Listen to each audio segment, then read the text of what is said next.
Welcome back to the third episode of the Dorky. We are talking about Marcelline Berthelot, who is certainly due some credit with recognition. He received the Grand Cross in his lifetime, whatever that is. So this guy, mainly a chemist, was on his own quest that led him in life to many discoveries.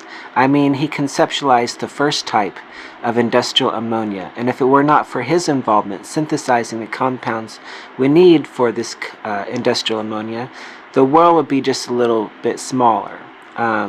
We can now fertilize our souls, or not our souls, that'd be great, fertilize our souls. We can now fertilize our soils with nitrates that plants so desperately need to thrive in poor soils.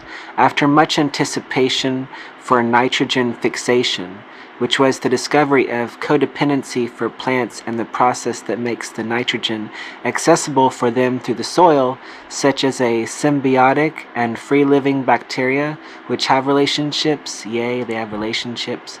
But my point is that before we knew about industrial ammonia, which is how humans have performed the ritual and rite of sacrificial nitrate offering to the most exotic plants we know of. Just want to say, like the lemon. Now, how exotic was the lemon? If you really want to know, sometime I suggest you look that up. While you're doing that, decide for yourself what you think about the end of the world, pirates, and the scurvy.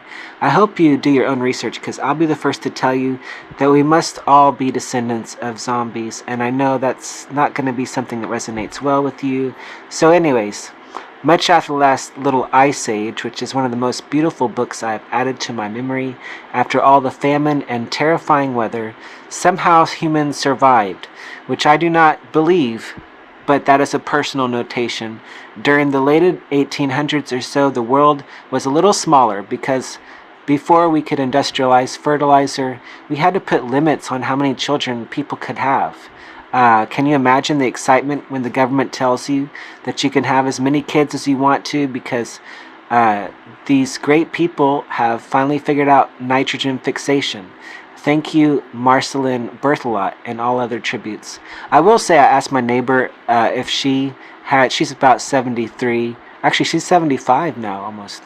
So I asked her about if they had to have a certain amount of kids, and she said that America was pretty underpopulated at the time. So in America, I guess we could have as many kids as we wanted, but in other countries in the world, they probably had, limits on how many kids you could have before the 20th century. So this guy was a pioneer. He started out with the big body slam to vitalism, which is the idea that organic compounds can only be produced by living organisms. That's a modern impact, as it laid the groundwork for pharmaceutical and chemical industries, which rely on synthetic processes to create medicines, plastics, and countless other materials. In the beginning, this guy figured out a way to create organics by and through chemical reactions. If it were not for the abandonment of vitalism, who would have told us it was possible to synthesize medicine in the first place? With respect, I just want to say I have never tried synthetic food other than the Impossible Whopper, which was a little well done, and I liked it a little, and I hold on to the idea that synthetic food has to be cheaper for anyone to care about it. But even if synthesized steaks, which I love with ketchup, for labor reasons, I mean, if they can just throw some powder around and give us some grub, I believe when the world freezes over, a steak should cost less. And I am not just being gross. What science is all about is to save our planet from any environmental or alien threat. And I know for a fact that is what our friend believed in. So to this guy, Marcelline Berthelot, goodbye.